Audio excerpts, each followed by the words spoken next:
funny story. We'll kick off with this. So Matt Kemps and I run a podcast called Two Matts, One Market, and we try to do one at least once a month. And at one point in time, we were doing one every week. And then when so Matt and I would do them really early in the morning because he's got a new baby, you know that. And we would get here really early in the morning and we would do one. And then I would do a podcast later on with another guest, and I would always grab his headphones and sit down because he would always sit normally where I would. Yeah. And Matt Kemps has a gigantic head. It's like a football helmet coming yes, on, right? like I would put them on, like, Jesus, I would have them like this, and I'd have to it was nuts. So good way to kick it off. Shout out to Matt Kemps. Have fun in Hawaii, man. Yeah, he's in Hawaii doing it. When he left, he was all nervous. He's got all this stuff going on. We have a couple deals working, and I was like, don't worry about it. Take your time. We've got it handled. We actually just knocked out this crazy VA deal with Chesmar. Oh, yeah? That I won't even go into all the details, but it was one of those deals where I can't believe we got it done. Yeah. Right? And it's like those beat your chest moments. So. Nice. Good. Proud. Johnny Mac, Spyglass Realty. Thanks for coming on, man. Absolutely. Thanks, Matt. Thanks for having me. So, just to give you the heads up, the podcast, we call it the Real Estate Blueprint, right?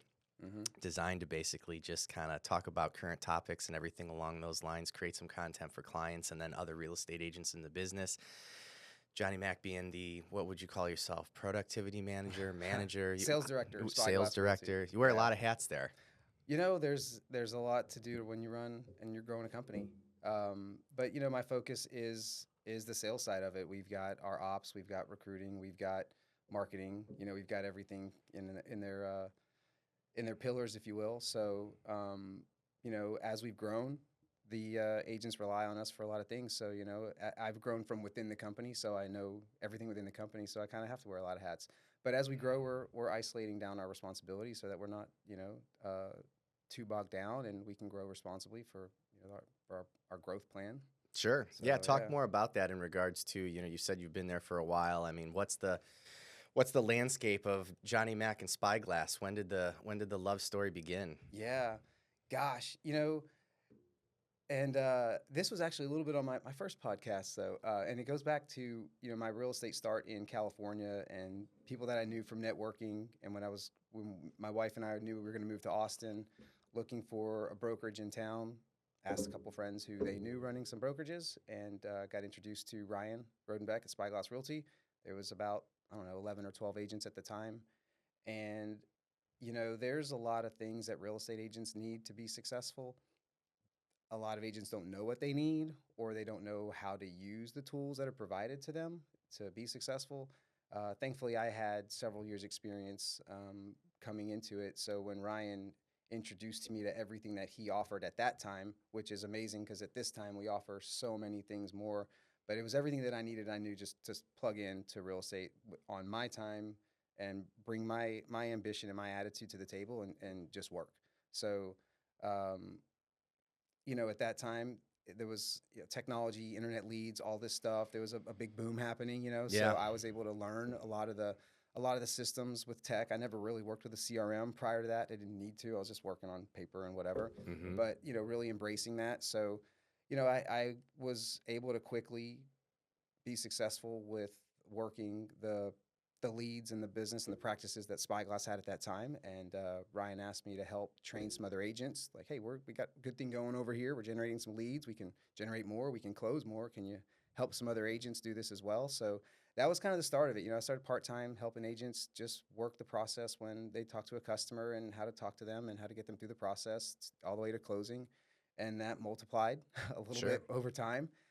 So we got to about 45 agents or so in the company. We were growing slowly, but steadily for a couple years, from 15 to 25 to 45 agents. And then I actually came out of production myself. At that time, I was selling about 40 houses a year. It was during the pandemic. It was a great time for me to step into this role because I had just learned so well by selling so many houses over that time, working the systems. I was able to come out and not have to focus on all of my client responsibilities anymore at this time, and now focus on the brokerage responsibilities and really learn and apply everything that I could to the actual brokerage, the tech, to help teach other agents.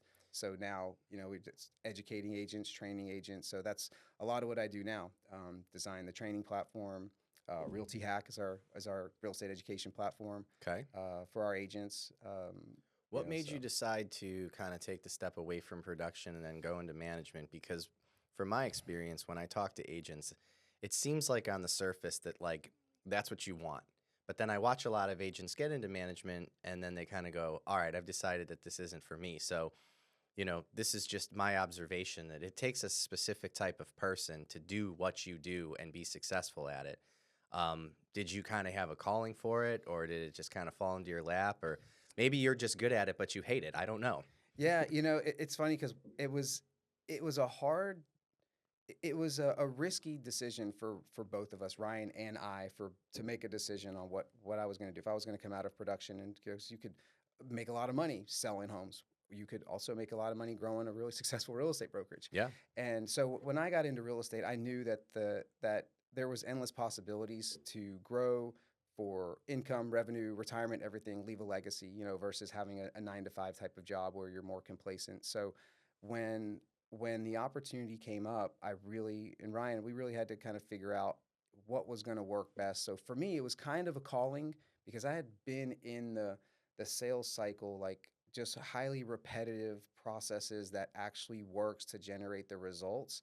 And it was kind of a crossroads. I either create my own real estate team or grow the brokerage. So when I realized that I could actually apply, rather than me having to focus everything on all the details for an individual sale for myself, I realized that what I had my fingertips on with the tech that we had and the ability to teach more agents, that I could come out of production, not have to actually work the client side of it so much, and really kind of felt like I didn't need to be in the sales production side of it. Like, this makes a lot more sense for me, and with the people side of it, because it comes with, training the people. I felt like I was always looking for a way to be more efficient for myself to be successful and make more money in real estate. And then I realized I can help the brokerage be a lot more efficient and successful. Do you ever miss the sales side at all? Not really. Okay. No. So you like what you do? I like what I do, because I did it for so long. I mean, I have my background in actual, like,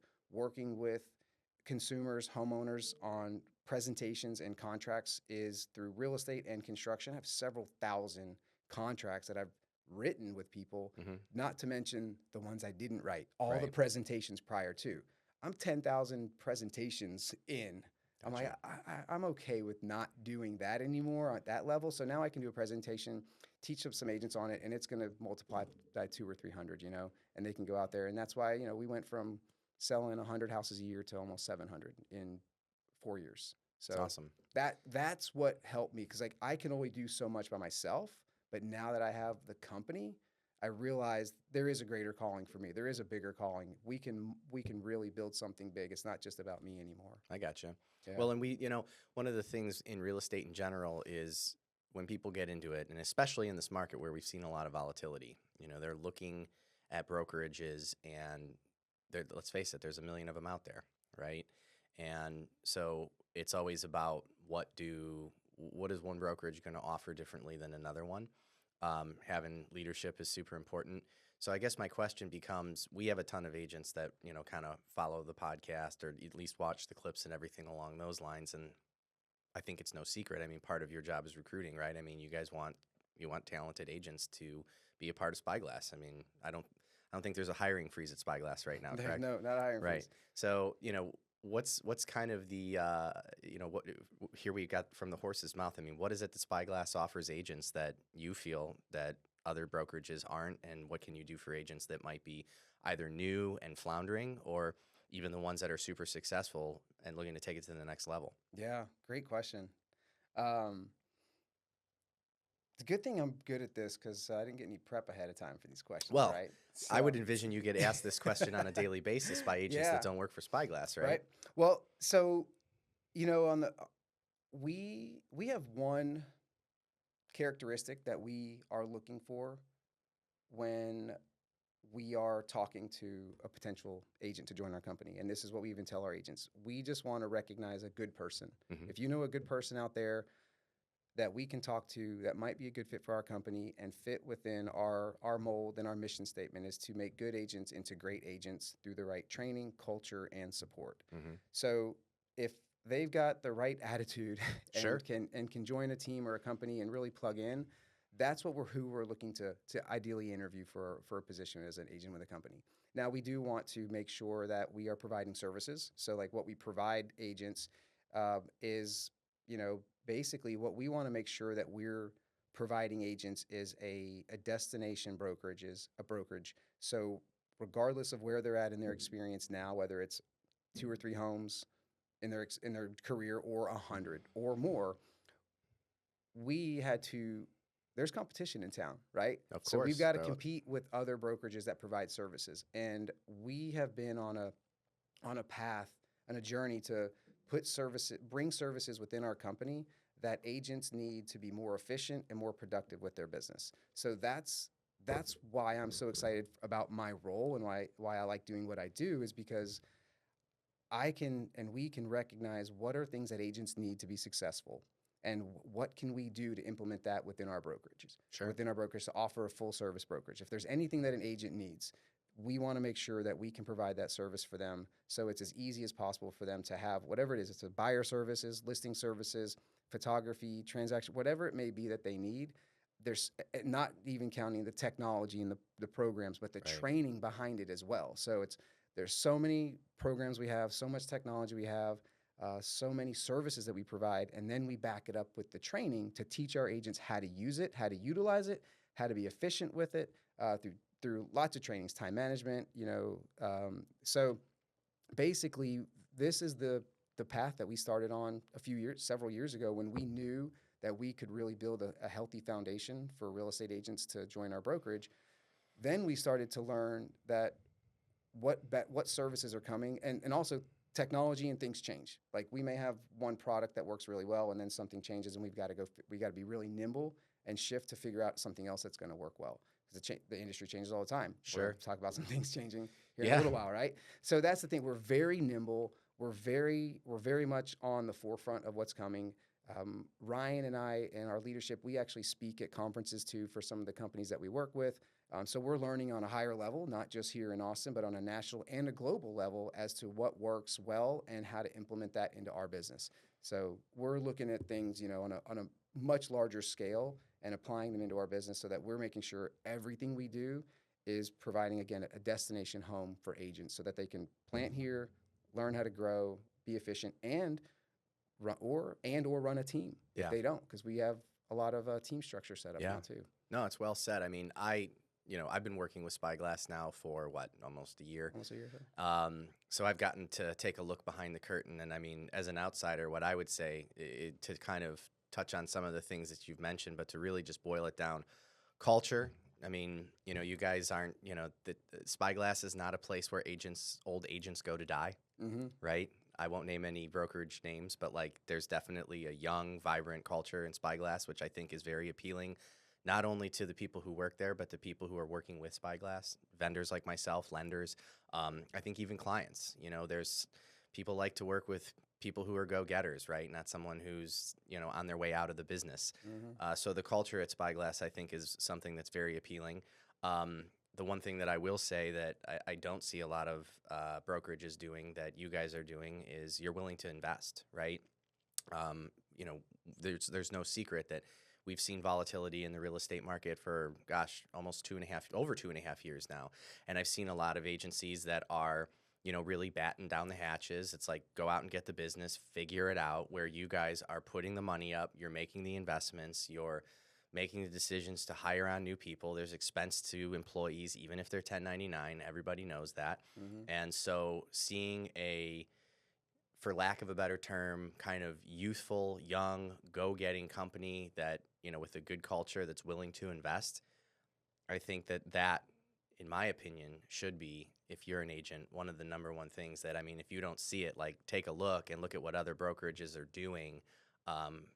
There's not a lot of that out there, because the things that everybody touches on brokerage-wise, here's what we're going to do. We're going to offer trainings. We're going to do this. And those definitely don't need to go unsaid, but there are things that you just can't fake, right? You can't fake culture. You can't fake a brand. You can't fake ownership that is literally willing to invest and do in a down market. I mean, because when things are good in 2020, for example, I mean, you saw brokerage offering, insane signing bonuses and all these sorts of things just to get any agent they could because, I mean, everybody was flushed with cash, and it's easy to spend money when you have it, but it's a little more, as you put it, you have to be nimble, you have to be strategic to spend money in down times, and I think that shouldn't go unnoticed if, as real estate agents look at what brokerages they think are doing it. Yeah.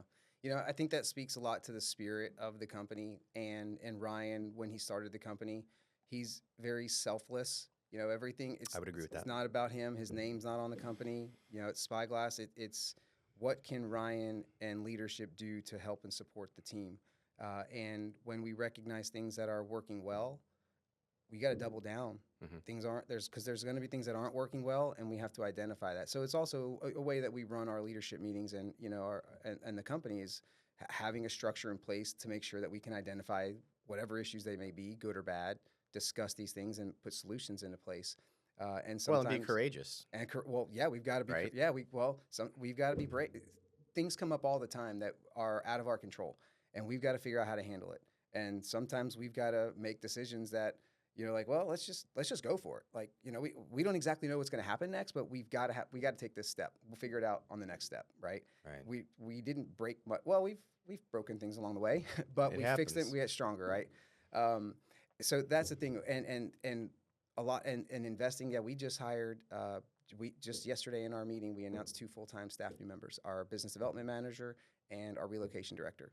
And this is after, people give them saying a shout it's out, man. slow market. So business development manager, Joey Wilkes, and our relocation director, Pam Metzger. Sorry, should I do that again? Congratulations. I'll make sure I post that. Let's give them the props they deserve. Yeah. So, as the market and brokerages change and shift, we were accepted into leading real estate companies of the world, which put us on a much bigger network platform than pretty much anybody can be on for an independent brokerage.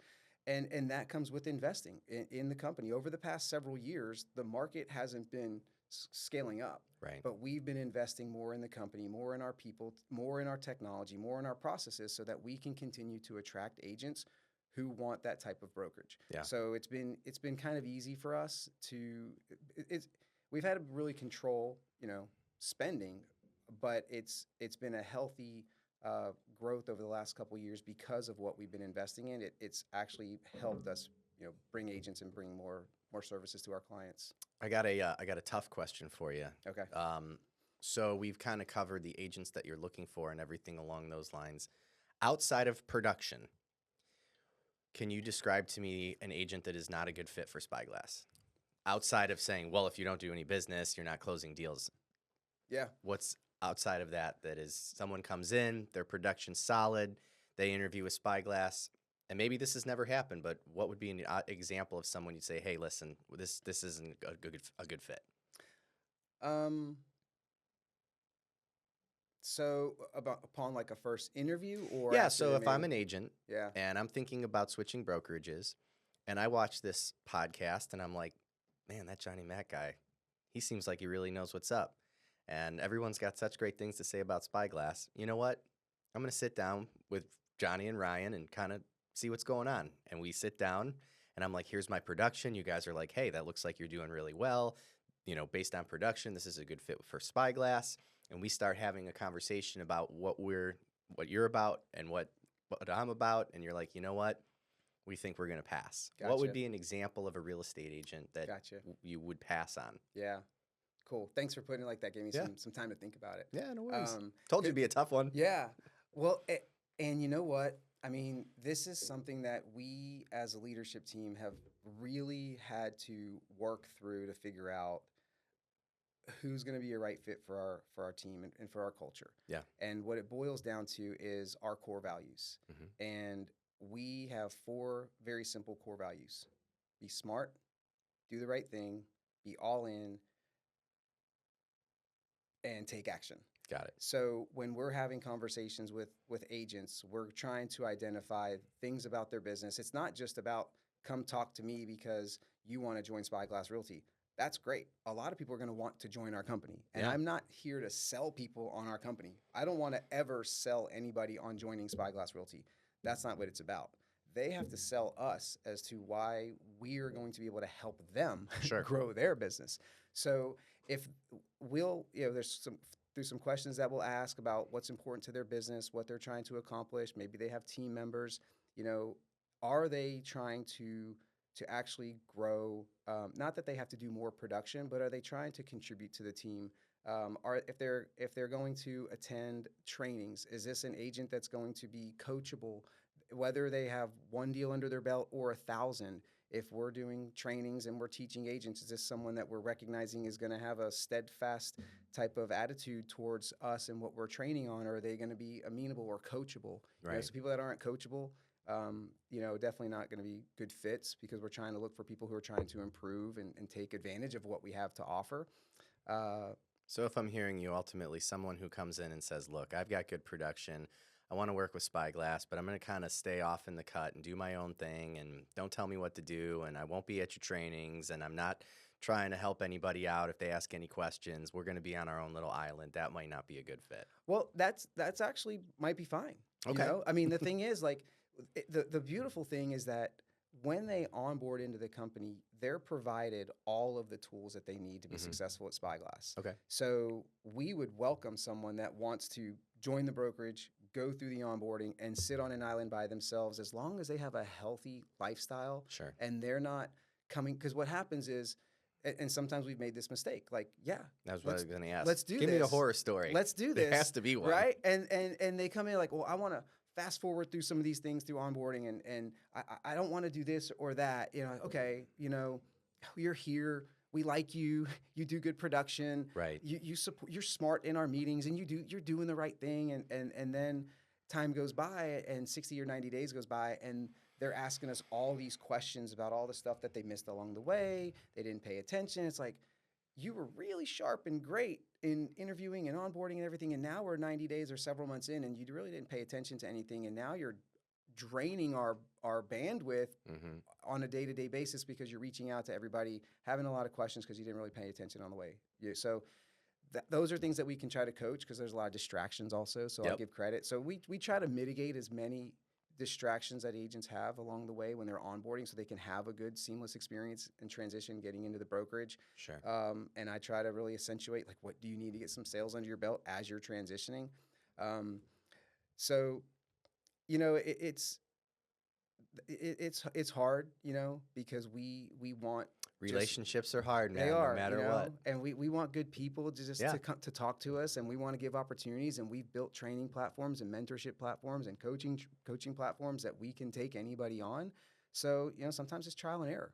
And that's how we learn. That's how we got here. I love it, man. One of the things that I always make mention of is when I ask these questions, I intentionally really don't let anybody prep, because I'm a big believer that watching you answer these questions, you can see that they're genuine answers, right?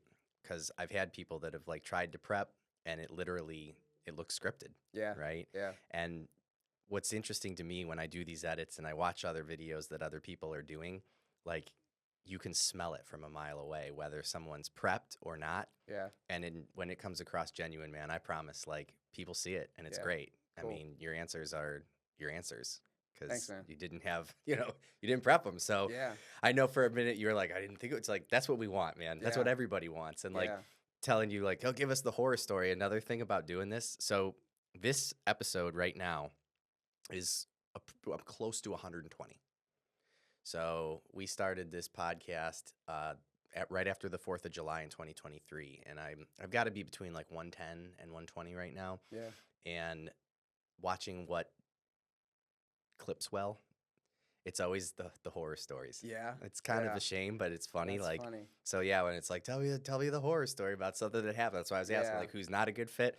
It'll clip out so well. But speaking of horror stories, the elephant in the room for real estate, the NAR lawsuit. Yeah. Right? Oh, gosh. So yesterday I saw your video, Spyglass, a testament to them in respect to the education and all of those things. They posted up at the ABOR headquarters here in Austin, got the entire team in a room and went over all of the changes, contracts, did a big Q&A, I would envision. Oh, yeah. Major announcements on the new people who are getting promotions. And so there's a lot of uncertainty with some agents. I think that, you guys have done a great job of trying to dissolve as much uncertainty as possible. But what are your thoughts? How did the meeting go?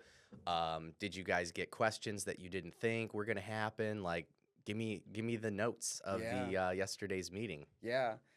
So it's funny because, there's so many glorified reasons that I hear from agents as to why they get into real estate, Hmm. and they don't realize all the contracts and paperwork and documents and things that are in place created by attorneys and brokers and all the things that aren't that fun and sexy, Neither does the public. right? Yeah, and neither does the public. So, and then on the flip side of that is what I recognized a lot from yesterday's training and meeting was that all the contract documents were so well versed in, like, bring it to the table, bring it to me, and we can hash this up 100 different ways and make this deal work out. Hmm. Yesterday's announcement or yesterday's training, and with these new contract documents, we're all learning this business, a new portion of this business together. Everybody, every real estate agent, every broker, every lender, this paperwork they just came out. Well, they're coming out in a couple weeks, actually, right? On the 14th. Yep. Is that right? August. So yeah, Yeah. yeah. So we have the new forms.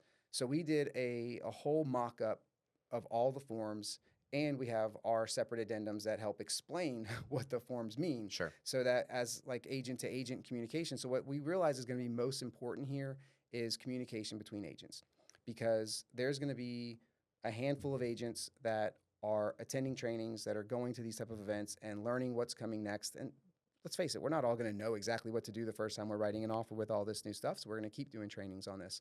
But then there's going to be agents that haven't been or don't know or don't do enough business to actually know what to put in place until 3 or 4 or 5 months from now. And you're going to have a high production agent who's well trained, who has very successful results for their client. They're going to come up to another agent who hasn't been practiced, hasn't been trained in several months, and like, oh gosh, the hardest part about what I need to do now for my client is to make sure that I can communicate with this other agent effectively, and they understand how these contracts work and what we're trying to do, because the way that real estate agents get paid has changed based off, and there's a lot of changes in the paperwork about that. So the conversations that we're going to be having are going to be with our buyers more about compensation, and the sellers about compensation, and then there's paperwork for both parties that explains how that works and makes it crystal clear how that works. Yeah. So I think it's going to be several months of of the Wild West, as Sonny put in our meeting yesterday, as we're trying to figure this all out. And then the agents that are trained, that are actually doing some transactions, are going to start getting a little bit practiced, more better at it. I think we're going to go through quite a while of. Then the question is like, is anything going to change in a year? Like, now that we're working through this, what's going to change next in the contract paperwork? Like, well, we really don't know, but we're just making the best that we can right now. So I think that's the biggest thing, like understanding that there's so many agents out there that are blowing this out of proportion. And it's probably agents that aren't doing very well in their business and getting agreements with their people and understanding or explaining what they actually do. Right. Those are the agents that are fearful. And they need to be showing up to trainings then, and they need to build their confidence, or they're going to be the ones that are left behind. The ones that are showing up to trainings, executing well, educating their clients, those are the ones that are going to be successful. What else? Let's see. What are your thoughts on? So the reason that I feel so connected to this is because, I've been in this business for almost 25 years. So I went through 2008, and then we saw Dodd-Frank. Dodd-Frank is very similar to what you guys are experiencing right now. And then one of the other things that, just to nerd out about loans, we operated with a good faith estimate then for a long time. Then it changed to a loan estimate. And that document has changed, which is very similar to what you're experiencing. And then internally, 4 years ago, we went from the 1003, which was the basic loan application, to the IRLA. Mm-hmm. And you really struck a chord with me when you're like, we're all learning this together, because when it changed from the 1003 to the IRLA, everyone in the industry, no matter how long you had been in the business, had to learn this completely new application that nobody had worked on before. Mm-hmm. And what I started to identify was, at the time, this was actually like 2020 or 2021, so we were really busy. And at the time, I was doing about 12 to 15 transactions a month. I picked up on the IRLA in about 60 days, because that was closings. Yeah. And just because if you're closing 12 to 15 transactions a month, you're taking probably double that in terms of applications. And I remember people that it was taking 6, 8, 12 months to figure out. And at the end of the day, it wasn't because I was smarter. It was just reps. Yep. And I've never even thought about this until now, but maybe that is something worth considering as trainings, is just telling agents, like, look, write up multiple mock applications, or better yet, if you are a low producing agent, talk to a high producing agent and say, hey, can I draft your contracts or something? I mean, I don't know the rules behind that, but because again, this is on the fly for me, that whole situation with the IRLA, like it just hit me. I'm like, oh my God, that exact same thing happened. Yeah. And it was just reps. You Yep. just there was no like smarts behind it or anything along those lines. And so one of the things I want to ask you, knowing all of that, was when all of that happened, we watched really, really good agents complain and fight and argue and be pissed off about all of the changes, and it negatively impacted their production. And then we saw, mediocre agents actually rise because they were like, well, this is all fairly new to me to begin with, and so I'm just gonna, tough it out. They didn't feel entitled, like, oh, it used to be so much easier. And then what's even crazier is I watched brand new agents come in, lenders that didn't know anything otherwise, that started to do like pretty decent production because for them, it was like, well, this is just the way the business is. Yep. Right? Yep. As far as the compensation, all of it. Yep. So what are your thoughts on, like, you're overseeing a super large group? There's no doubt in my mind you're going to experience all three of those. Oh, yeah. And have you thought about the possibility that this might be a phenomenal opportunity for new agents that want to get into the business? It can be. Yeah.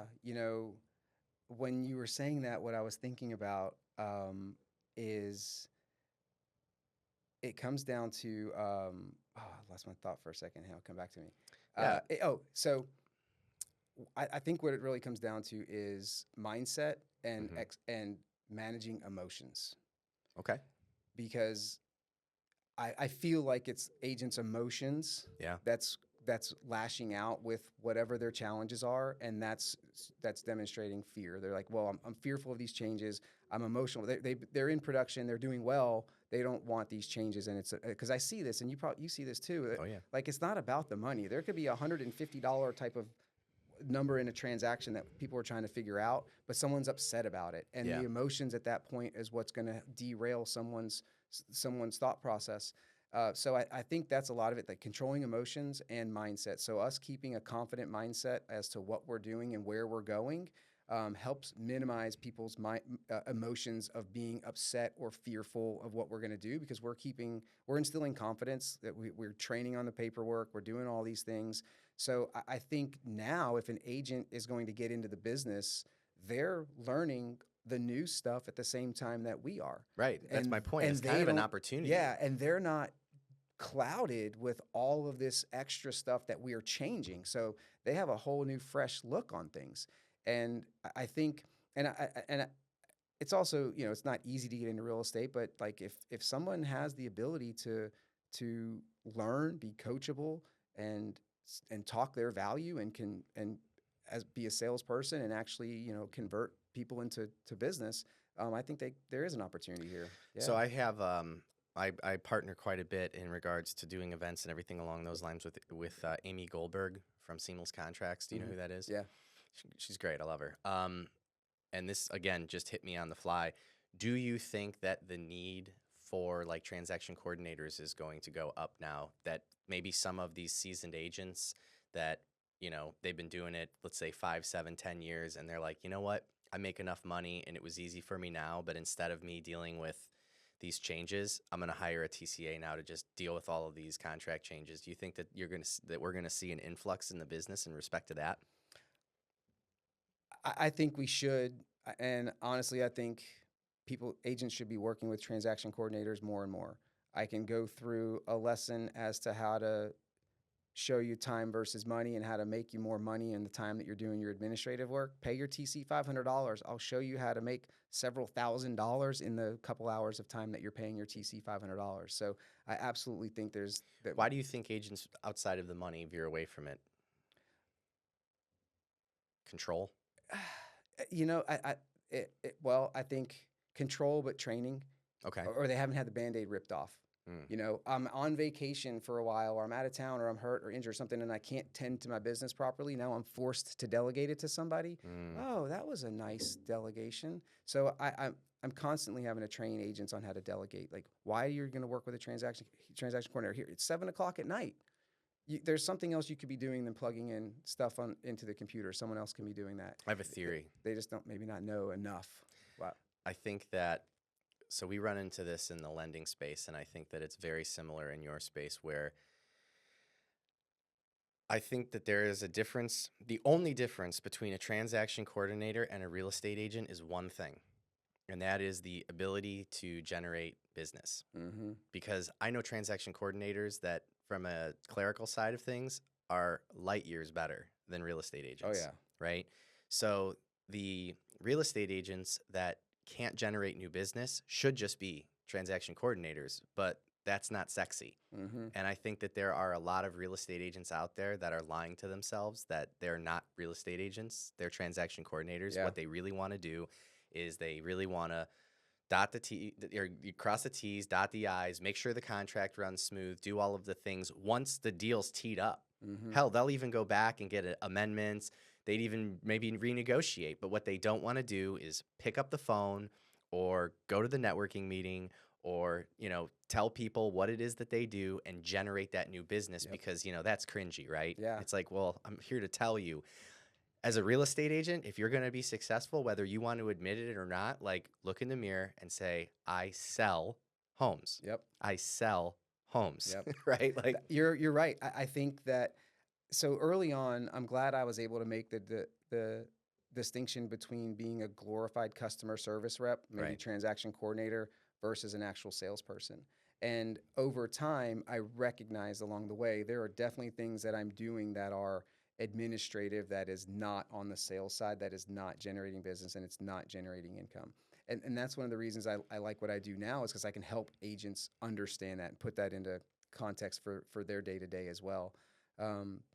And it's also it's they're the experts, the systems, the processes, the date, like 60 days to get, you know, the Urla app. The same thing with transaction coordinating. I mean, they're doing this day in and day out, they just over have and more over reps. and over, right? So they don't have to think about it. And it's a highly leverageable, you know, scenario to work with the transaction coordinator. One of my fears that I have with this whole changing of the contracts and everything along those lines in regards to the consumer, that, again, going back to, because I've seen this in a different space, you know, pre Dodd-Frank, like, we didn't even have to get the application signed. All we had to do was mail it out.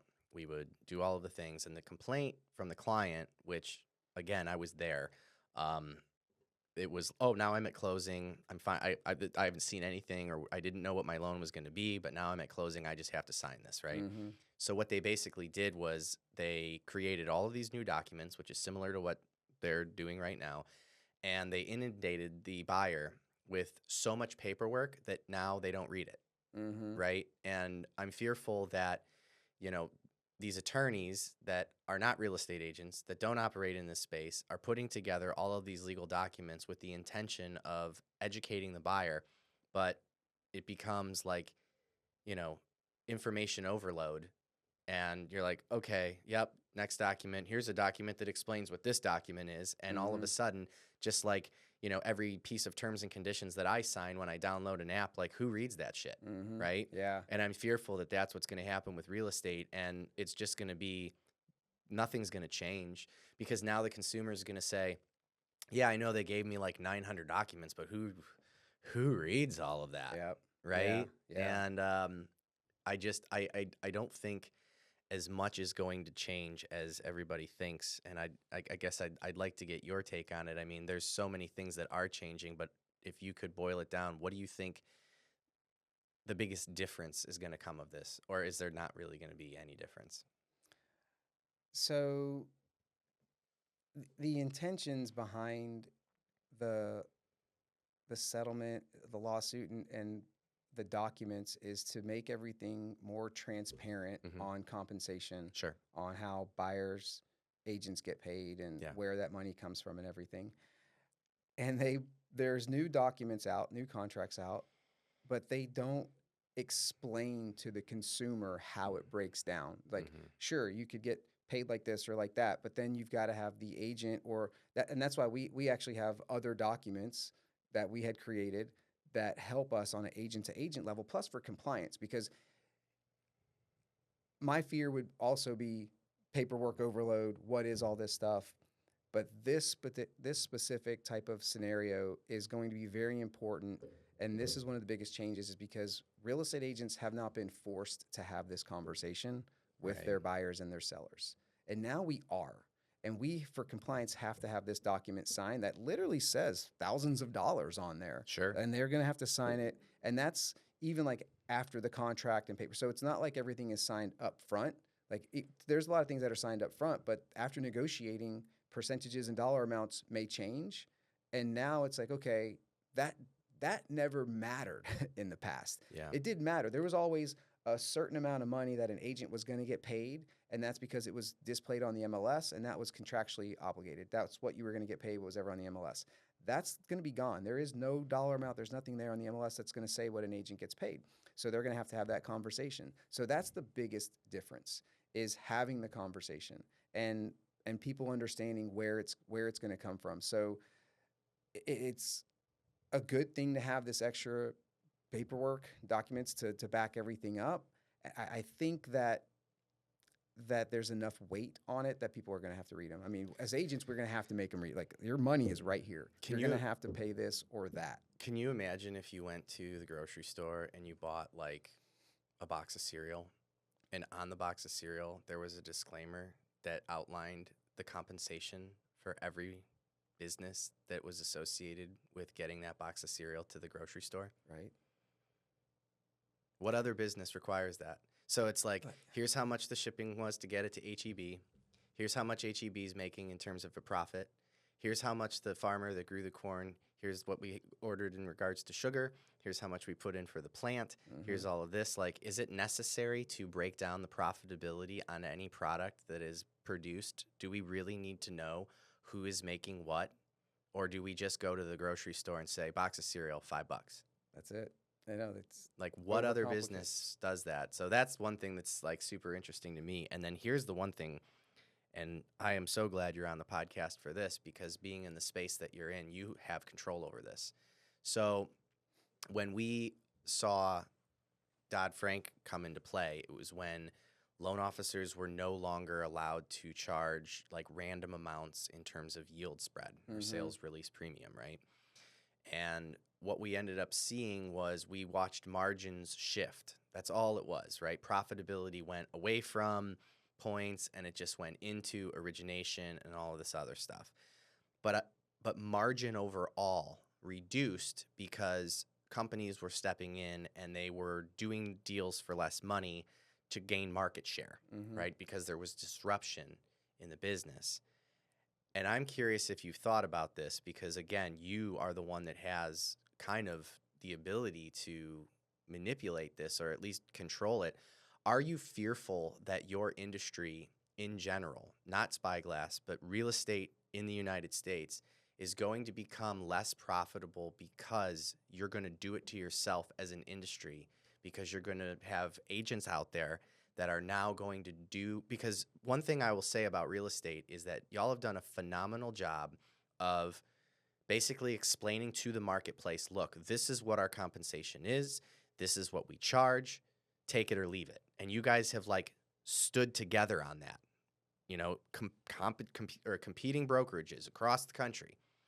Is there a fear at all that you have that real estate agents are going to start doing things for less money to basically get more market share out of fear, and it's going to drive the margins in real estate in general down? You know, I've learned some things that make me more optimistic about this. And the troubling part is that most of the agents aren't going to hear the optimism or at least get updates week by week or month by month as to what's actually happening in the industry now that these changes are here. Because what I've learned from sitting in on some meetings with brokerages that are already implementing some new best practices is that the fear of the compensation or profitability of the company is going to go down, because we have to now have this conversation differently, and we actually have to tell these people what the amount of money they're going to pay us. And the reality is that most of the time, if there was a deficit or in some type of agreement in how much an agent was going to get paid, the buyers were actually paying that amount of money in the difference, and it was usually a lesser amount than we thought was going to be required by the buyer. So we're not even into this all the way yet, and I'm getting some feedback from top producing teams across the country that it's not as bad as we think. Okay. But my fear is, yes, like well, I mean, my public service announcement is stand strong. It stands strong with like that's y'all the can problem. do it to yourselves. I see it happening. When this lawsuit happened, I was on vacation, and this is a classic story. I'm on vacation. I wake up, my phone's got all these notifications and everything going off. I'm like, what just happened? Like, oh my gosh, I see this. So immediately, the first day I got back, this was on a Friday or Saturday or something. Immediately on Monday, when I got back in town, we scheduled an all-company town hall for 3 hours because I saw so many agents on social media just blowing up the airwaves with so much nonsense and fear and wrong information. It's like, oh my goodness, that's the path we're going to take for a while, because there are way more agents out there that are licensed, that are not doing this as a career on the day-to-day, who just don't care. And they're the ones that are going to be fearful, spreading everything out there and creating a lot more fear amongst other agents that may not be as strong-willed or minded as well. So like, I would encourage agents to get off the fear fence and get on the confidence ride and find somebody to talk to that's going to help drive you through this and not back you up with fear. Because if you are, you're going to be the one contributing to the deficit of the profitability of the company. So, well, I want to give you a little soundbite that I know you'll probably use in trainings that I've been saying for almost a year now since all of this started. One of the things that I think agents are forgetting about, because the way that we compartmentalize where profitability comes from in real estate is confusing for certain people. And on the lending side of things, I mean, we deal with numbers all day long, so maybe it's just easier for me to comprehend. But I'm going to walk you through a scenario. Here we are in 2020 or even 2021. We have people writing offers on properties, agreeing to pay over appraised value, right? So we'll just use some basic math. I buy a $500,000 home. I'm willing to purchase this property no matter what. And let's say the appraisal comes in at $490,000, right? Well, I'm on the hook for $500,000. So what do? I get my loan. My loan is based on the appraised value of $490,000, and then I have to cover that $10,000 difference, right? Out of pocket as cash. Okay. Well, it just so happens that typically on the buy side, a real estate agent's compensated anywhere between like 2 to 3%, right? What's 2% of $500,000, Johnny? 10 grand. So is it debatable that in that scenario, you as a buyer's agent charged your buyer $10,000 to cover your commission as a cash out of pocket? So you're paying $10,000 outside of closing because the home only appraised for $490,000. Right. They're paying $10,000 cash to get this home. Yeah. Everybody wants to compartmentalize where that money's going. Is it going to the seller? Is it going to the title company? It's 10 grand. I'm getting clipped 10K. Yeah. Right? Yep. And so when I hear agents that say things like, oh, no one's going to pay out of pocket, no one's going to pay my commission out of pocket. Well, let me tell you something. Public service announcement. If you operated as a real estate agent in 2020 or 2021 and you had a client that paid over asking price, you negotiated your commissions that your buyer paid you as cash out of pocket. You've already done it. You just didn't know you were doing it. Right? Yeah. Because it's a closing cost. It's part of the cash to close. And this is what we run into with lending. Like, people will get seller concessions, right? And we've got title, we've got taxes, we've got insurance, we've got down payment, right? Yep. And they go, all right, I've got this 10 grand. what am I going to do with it? And I'm like, well, we'll just put it towards your cash to close. And I have clients that are like, well, I want to take the $2,000 and put it to title. Yeah. And I want to take I got 8 left. I'm going to use $1,200 and put it towards insurance. It's like, it's all a cost. Yeah. It's all a tax/fee that's going, and we have money to combat that. Like, we are not compartmentalizing exactly who is getting the money. Right. And that's what agents are doing right now is they are forgetting that they have compartmentalized where the money goes, because the situation that I just described as a client paying out of cash already happening is because the homes weren't appraising. Mm-hmm. But we're not in that market right now. Right. We're in a market where we have the ability to have the home appraised because the comparable sales are there.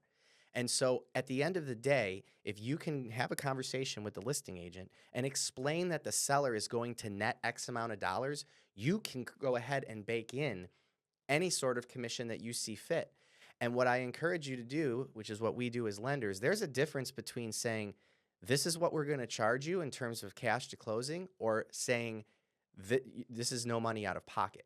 Because Right. we do this with refinances all the time. Do you know how easy it is with a refinance to say, hey, here's your title, your taxes, your insurance, your refinance is going to go, and it's going to cost $3,500, but we're going to roll that into the loan. They're like, oh, Mm-hmm. cool. Yep. Well, guess what, Mr. Buyer? I'm going to be able to roll your costs into the loan. Yeah. And then they're like, but man, what if the home doesn't appraise? You've already done that.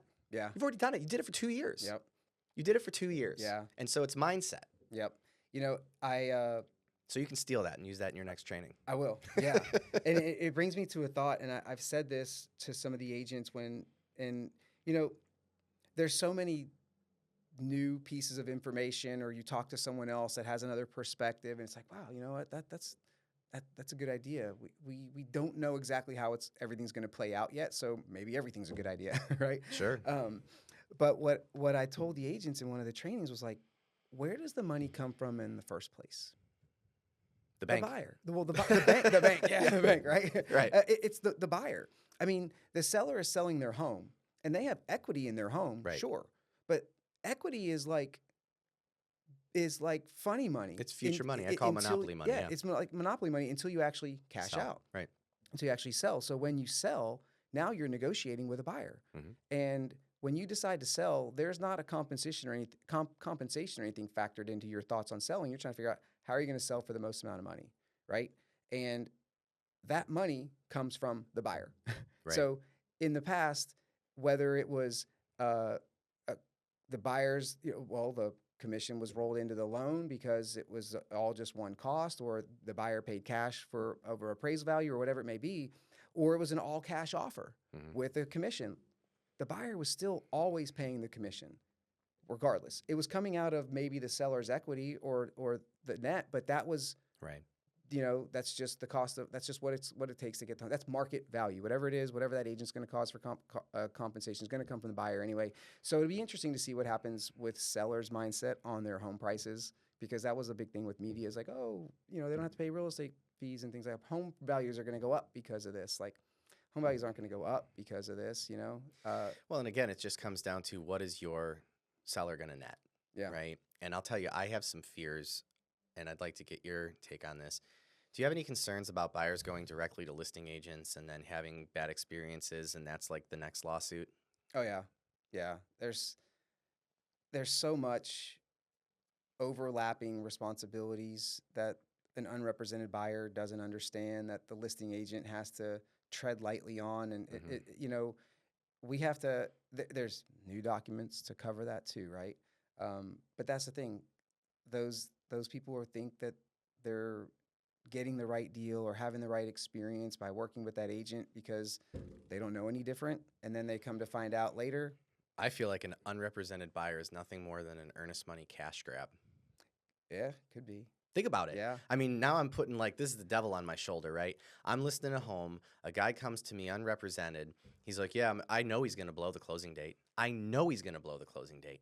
And we schedule like a 21-day closing intentionally, because we're giving you such a good deal, I want 2% earnest money, and you're going to blow that closing date, and I am within my legal right to give that to my seller. Mm-hmm. And I mean, when we're talking about an average home sale price in Austin of $500K, I just feel like as a listing agent, I could just eat up earnest money Yeah. all day long, and my seller is just like, hell yeah. Now I know that there's no one's going to do that because there's no bad guys out there. But the thing about you're right in a way that's the thing. The buyers aren't gonna. They're not trained in all the ways to get in and out of a contract. They're gonna get smoked. But a listing agent, a savvy listing agent, that's with a seller that is understanding of how things work, can easily be. And that's where the lawsuits are going to come up. The buyer's going to be like, "Oh, I didn't know," and they're taking my and I would probably go to guess that it's going to be these buyers that do this are going to be losing not only earnest money or transactions, but they're going to be losing these lawsuits too. Well, and then who do you go after as a buyer when you negotiate a home price on your own, and then all of a sudden there's some sort of major issue with the property? What do? Just hire an attorney that doesn't know anything about the transaction? You can't go back to your buyer's agent and say, hey, we have an issue. Turns out that there was misrepresentation on the listing side. I mean, all things being truthful, I was, kind of being a jerk off about the whole like stealing earnest money. But there's bad guys out there. That will happen. There's sharks. There are sharks out there in this industry. And you can't hate them. It's a system. They're working the system. Yeah. It's that buyer should have representation. This is like everywhere you go, everywhere you go, you're working with a professional. You're dealing with a professional in your interest in some way or some capacity, typically. Right. You're going to go try to buy a home, the most expensive asset, most expensive investment most people are going to make, and they're going to do it by themselves. They have no idea. We go through trainings to learn the 42 ways how to navigate the I feel like there's more than that. A contract on the seller and buyer side. A buyer has no idea. Right. So there's 42 different ways right there that they're either protected or they're not, that they don't even know about. Right. Mm-hmm. Yeah, on the buy side, there's a lot. Yeah. And I just, it's funny to me because at the end of the day, I think we can all agree that the majority of this is just a witch hunt so that, attorneys can get paid. We won't even go into those numbers. It's kind of sickening when you find out how much, the actual plaintiffs received as far as compensation versus the law firms. Yeah, because they're just gaming. You want to talk about sharks, the irony is why, right? They find a hole. A shark's going to find a way to work it. And but the irony is any attorney would tell you you'd be a fool to represent yourself in a court of law. Yeah, right. Of course. Yeah. Ask an attorney like, oh, why would you ever do that? But then they're in the same breath saying like, hey, you can go and represent yourself with a legal binding contract as a buyer with no experience. It's crazy. So. Yeah. Well, and the proof is in the pudding. You here's the contract paperwork. Fill it out. Yeah. It's a joke. Right. Like, oh, gosh. You're doing trainings with licensed agents, and they're having a difficult time. Hey, seller. Joe Schmo's going to do it. Here's this offer. It needs 37 corrections. I haven't seen an offer that needs 37 corrections in, 15 years. Right. Except for unrepresented buyers that don't know what they're doing. So now do you think this person's going to be closing the best way possible? You're going to get what you need out of this scenario? Yeah. No. Well, we got to do this again because I feel like we could go on forever. Yeah, it's great. You see? And then I'll be able to get it goes quick.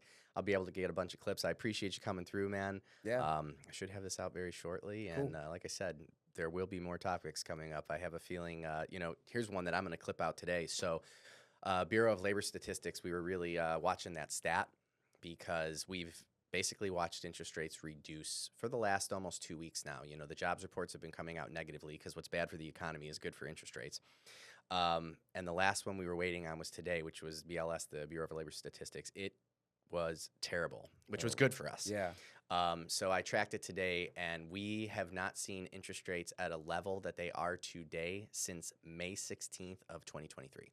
Wow. So over a year. Like, right. I think the new sexy rate to talk about is going to be something beginning with a 5. Wow. So it's exciting. Wow, that's great. Now, granted, the public, when we tell them, they go, well, let's see if they go lower. But it's starting. It's starting, and it's exciting. Nice. So we'll have you back on, and we'll talk more about stuff like that. I appreciate you coming through. Looking forward to it. Thanks, brother. Matt. Hell yeah.